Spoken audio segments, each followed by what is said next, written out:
16ই December সকল unofficial ফোনগুলো কিন্তু বন্ধ হয়ে যাচ্ছে। এখন আপনি কিভাবে চেক করবেন আপনার ফোন কি বৈধ নাকি অবৈধ? চলুন আমরা সহজেই দেখে নিই। প্রথমেই আপনি যে কাজটা করবেন, আপনার স্মার্টফোনে চলে যাবেন। এখন ডায়াল প্যাডে গিয়ে লিখবেন *#06#। লেখার সাথে সাথে দেখবেন স্ক্রিনে 2টা IMEI নাম্বার দেখাচ্ছে। এখান থেকে যে কোনো একটা নাম্বার আপনি নোট করবেন, অথবা আপনি স্ক্রিনশট নিয়ে গ্যালারিতে সংরক্ষণ করবেন। এবার স্মার্টফোনের মেসেজ অপশনে গিয়ে টাইপ করব KYD, এরপর একটা স্পেস দিব। এখন আমরা যে IMEI নাম্বারটা সংরক্ষণ করেছিলাম ওইটা জাস্ট এখানে পেস্ট করে দিব, অথবা লিখে দিব।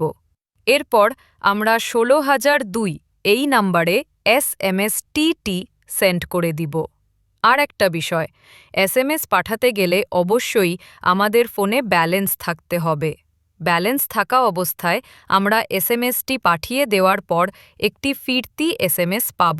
ফিরতি SMSে আমরা দেখতে পাব আমাদের মোবাইল বৈধ নাকি অবৈধ। যদি আমাদের ডিভাইসটি BTRCর ডাটাবেসে বৈধ হয় তাহলে আমরা নিশ্চিন্ত থাকব। আর যদি বৈধ না থাকে তাহলে আমরা কি করব? এখন যদি অবৈধ হয় তাহলে কি করা দরকার বা কি করবেন, এটি আমি লং টার্মের একটি ভিডিওতে আপনাদের দেখিয়ে দেব। ধন্যবাদ সবাইকে। Stay with Bright Path take.